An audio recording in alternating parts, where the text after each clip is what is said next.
근데 이 반도체 볼 때 우리 미국 반도체도 좀 한번 좀 봐주면 좋을 것 같아요. 최근에 양자 컴퓨터 얘기가 나오면서 양자 어. 컴퓨터를 만드는데 IBM이 양자 컴퓨터를 만들었대요. 예, 여기 송도 연세대학교에 우리나라 가장 주목한 IBM 컴퓨터가 있는데 네. 예, 그걸 통해서 많은 새로운 연구를 할 계획이라고 하더라고요. 오케이. IBM 한번 쳐보시죠. 한번 해보세요. 예, 우리 기억 속에 많이 잊혀졌잖아요. 잠시만요. 머릿속에서 잊혀졌죠. 잊혀졌는데 많이 올랐죠. 뭐 아이온큐나 네, 맞아요. 또 이런 것들도 예, 지금 그렇죠. 네. 괜찮더라고. 좋아요. 리게팅, IBMQ 지금 다 맞아요. 지금 들어갑니다. IBM도 지금 네. 200 얼마입니까? 이제 300달러 넘어가겠는데 그 분위기면은 이 추세에 따라서 계속 갈 가능성이 좀 있어 보이네요. 네, 그렇죠. 그죠? 네, 좋습니다. 꾸준합니다. 아이온큐도 한번 볼까? 자, 이게 지금 보시면은 한 거의 50달러 언저리 갔다가 지금 옆으로 횡보하고 있죠. 좀 넘어설 수 있겠네요. 그죠? 네. 직전 라인이 요즘 중요한 자리인 것 같습니다. 뭐 양자건 반도체건 다 연결되는 부분이니까 좋습니다. 같이 봐주시면 좋을 것 같긴 해요. 자, 그 다음에 우리 엔비디아 한번 네. 보겠습니다. 엔비디아는 지금 신고가로 넘어왔습니다. 정고점대가 얼마였냐면 152달러 정도 됐었는데 네, 150달러. 글로벌 시가총 1위입니다. 예, 자, 150달러를 넘어섰습니다. 네. 그러면서 지난주에 보니까 이게 지금 엔비디아가 시가총액이 3.5조, 천후 이렇게 네. 되는데 네. 6조 정도 본다. 야, 대단한 겁니다. 자, 그 다음에 마이크론 테크놀로지도 막 오르고 있어요. 네. 근데 마이크론 테크놀로지 오르는 건 좀 의미가 있죠. 근데 실적 발표고 나서 4일 정도 좀 주정 좀 보였어요. 네네네. 네. 최근에 이런 식으로 이렇게 가파르게 마이크론 테크놀로지 오른 적이 없어요. 지금 좀 빠지고 있는데 네. 빠지더라도 크게 빠지지 않아요. 네. 오히려 사실 한 110달러 정도면 부담 없을 수도 있는 네. 자리인데 네. 많이 빠지지 않네요. 네, 그렇죠. 그 다음에 제가 최근 한 2, 3주 전인가?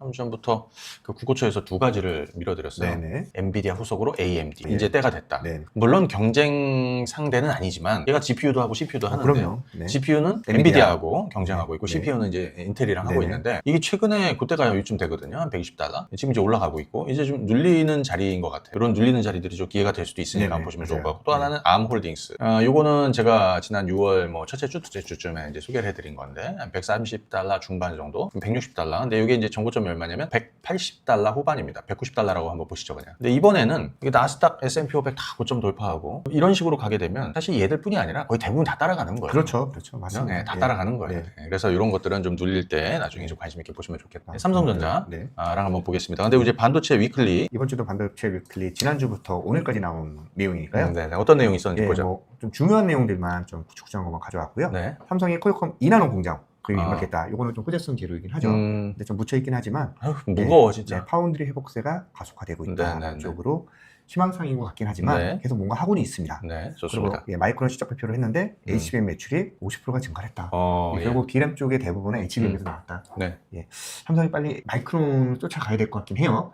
근데 이거를 넘어서기 위해서 HBM4E를 하고 있으니까 한 방에 넘어갈래나? 단계가 필요한데 네, 좋습니다. 네, 한번 보시죠. 네. 네네. 그리고 삼성인데 엑시노스 2500을 공개했는데 네. 예, 이제 그동안에는 그리고 보면은 다 빌려서 하고 있었어요. 네, 근데 지금은 삼성전자에서 자체적으로 엑시노스를 갤럭시 Z 플립에 시작했다고 했습니다. 네. 휴대폰들 맞으면서 운영체제도 쓰겠다라고 얘기를 했고요. 테슬라 옵티머스 로봇에 삼성의 2나노 AI 칩이 들어가겠다라고 얘기를 했습니다. 네. 그리고 HBM 캐파부적으로 테슬라 옵티머스 로봇에 네, 맞아요. DDR5 및 VRAM의 시장 가격이 급등을 했고요.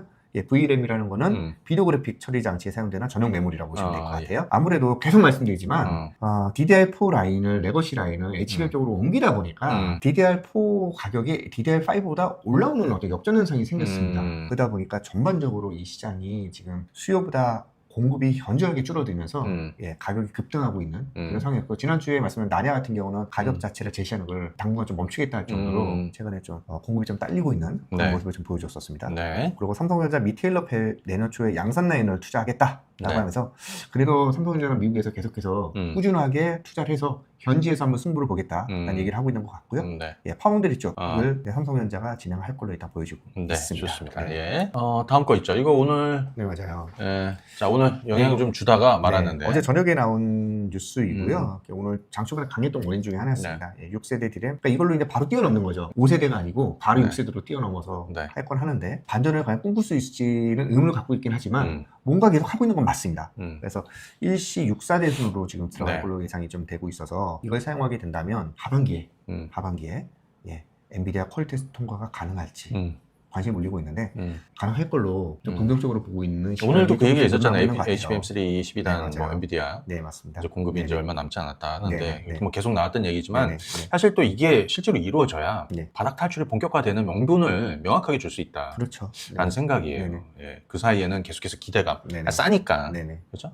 일단 7월 4일날 어떻게 되는지나 좀 보고. 네, 지난주부터 삼성전자는 보면 기관 투자가들이 아주 적극적인 매수를 하고는 있습니다. 네네. 좋습니다. 예. 그리고 아까 말씀한 미테일로 공장이니까요. 삼성이 네. 이렇게 건설 잘 하고 있습니다. 네, 일단 뭐 여기까지 네네. 보면서 네. 저희 주가 흐름 좀 한번 보도록 네네. 하겠습니다. 반도체 관련해서 저희가 이제 쇼츠를 좀 많이 올려놨으니까 네. 네. 한번 보시면 좋을 것 같아요. 지금 2025년 반도체주의 어떤 흐름 주가? 물론 약간 그때랑 좀 다르긴 하지만 2023년 1월이랑 똑같은 패턴을 보이고 있다. 네. 그때는 바닥이 좀 빨리 왔어요.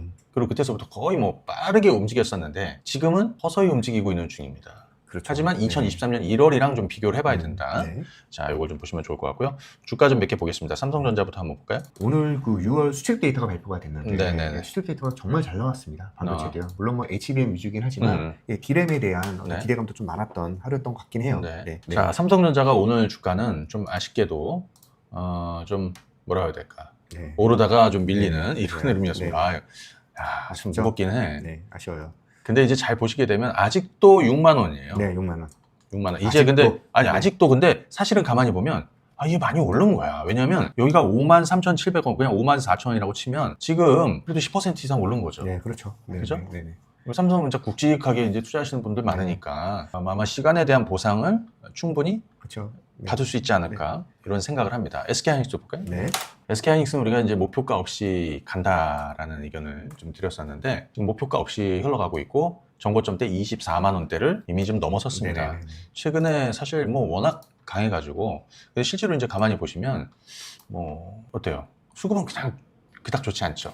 그쵸. 개인들이 많이 끌고 올라가고 그렇죠. 있는 보이는 수급은 그렇게 긍정적이진 예. 않습니다. 그래서 네. 지금 개인 투자들이 많이 이제 뭐 매수를 하고 있다 이런 쪽으로 네네. 보여지고요. 네네. 그래서 예를 들면 지금 약간 좀 과열이 걸리긴 한 것 같아요. 그래서 지금 당장에는 30만 원인데 윗단이 네. 당장 30만 원 윗단을 뭐 연달하기보다는 이제 좀 쉬어갈 가능성이 좀 있기 때문에 오히려 SK하이닉스 지금 30만 원 근처 29만 원대에는 좀 조심하면서 볼 필요가 있고 오히려 대형 라인에서 보면은 뭐 삼성전자 쪽으로 네네. 이런 쪽으로 한번 좀 보시면 좋을 것 같다 이렇게 말씀을 드리고요. 네네. 예를 들면 반도체들 중에서 좀 제가 드리고 싶은 얘기는 이게 좀 지지부진하긴 해요. 근데 가만히 보시면 예를 들어서 뭐부터 하나 볼까? SNS텍 같은 거? 네네, 좋죠, 요즘에요. 네. SNS텍, 이오테크닉스 한번 보시죠. 네네.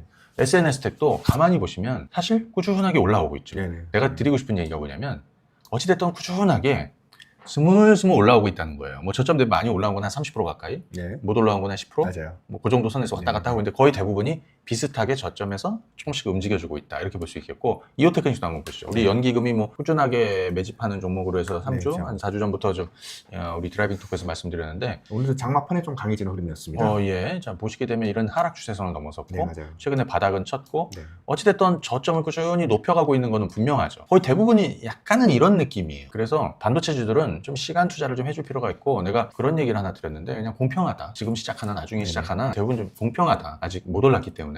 그렇죠? 네.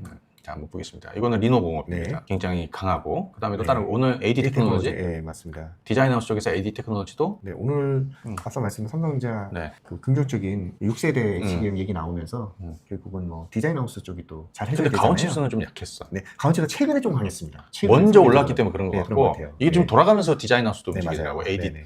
사실 며칠 전에는 에이징랜드도 좀 강했었죠. 그렇죠. 네, 맞아요. 그래서 지금 AD 테크놀로지 같은 것도 이것도 다 바닥이에요. 가온칩스 네네. 한번 볼까요? 네네. 하지만 근데 잘 보십시오, 여러분들. 저점을 어찌됐든 네네. 조금씩 높여가고 있는 중입니다. 맞습니다. 그러니까 예를 들면 저는 관세 불확실성을 좀 벗고 하게 되면 좀 더 좀 좋아질 것이다라고 보여지고요. 가온칩스 한번 보실까? 네. 가온칩스도 좀 아쉬워. 올라가고는 있습니다. 저점 잡고. 이게 4만 원이었고 이거 뭐 33,000원이었으니까 4만 원에서 지금 5만 원 근처 갔다가 지금 4만 5천 원이니까 사실 이 저점 대비해서는 한 10% 정도 네, 그렇죠. 좀 올라왔는데 네. 좀 약하긴 해요. 하지만 단기전으로 보면 지금 거의 대부분 바닥권에 있다는 네, 거예요. 그렇죠. 그렇죠. 뭐 예를 들어서 맞습니다. 뭐 장비단에서도 네네. 마찬가지고 뭐 하나 마이크론이나 이런 그렇죠. 것도 예. 한번 볼까요? 하나 마이크론. 뭐 그것보다 유진테크라는 종목 있잖아요. 네네. 가장 레거시의 대표적인 종목인데 네. 예. 이것도 조금씩 올라오잖아요. 네, 맞아요. 예. 자, 조금씩 올라오고 있고 하나 마이크론 장비단에서 네. 이거는 정말 바닥이라고 저는 좀 네네. 보고 네. 있습니다. 이게 지금 정고점이 3만 원이었고 사실 2023년 1월에 우리 삼성전자 SK하이닉스 바닥 투자 시작할 때 이런 것들 다 같이 시작했던 그렇죠. 거거든요. 네, 근데 맞아요. 지금은 이제 이 정도에 있습니다. 그래서 지금도 바닥권에 있다. 그래서 반도체주들은 네네. 뭐라고 결론 한마디 주세요. 반도체들은 진짜 네. 시간에 투자하는 거다. 근데 어느덧 물론 뭐 반기가 지나가긴 했지만 반도체주들은 결국은 삼성전자가 뭔가 해주는 그 시기가 오면 네. 예, HBM이겠죠. 음. 그때는 그동안에 퍼져 있었던 수급이 집결이 되면서 음. 폭발적인 성장할 가능성이 매우 높겠다라는 음. 생각을 가지고 있습니다. 오케이. 근데 펀더멘탈은 지금 되게 좋아지고 있어요. 저는. 그리고 개인적으로 저는 네. 코스닥이 800 돌파할 때 네네네. 그때 반도체주들이 네. 주도주 역할을 할 것이다. 예, 일어설 거라고 봅니다. 선봉을 서겠죠. 네. 네. 자, 그 다음에 반도체는 아무튼 좀 전에 우리 네네네. 박주 원장님 말씀해 주신 대로 시간 싸움을 해야 되는 영역이라고 보여요. 네네. 바닥이야. 네. 그래서 공평할 것 같아요. 지금 하는 분들이나 뭐 네. 앞으로 하실 분들도 다 공평하게 수익을 낼 수 있을 것 같다. 2차 전지보다는 반도체 관련주들은 대부분 전년 동기 1분기보다 수익은 다 좋아지고 있습니다. 기본적인 체력은 강해지고 있으니까 빈 곳간만 채우려는 그런 흐름만 나온다면 빠르게 회복이 될 수 있을 것 같은데 저 개인적으로는 산폭 개정안 처리되고 시선이 이제 다른 쪽으로 옮겨가고 재료 노출이 되고 그 다음에 코스닥 800 돌파할 때 이거라고 보이십니다. 네, 맞습니다. 자, 이렇게 하면 반도체 일단 얘기했으니까 반도체 보내고요.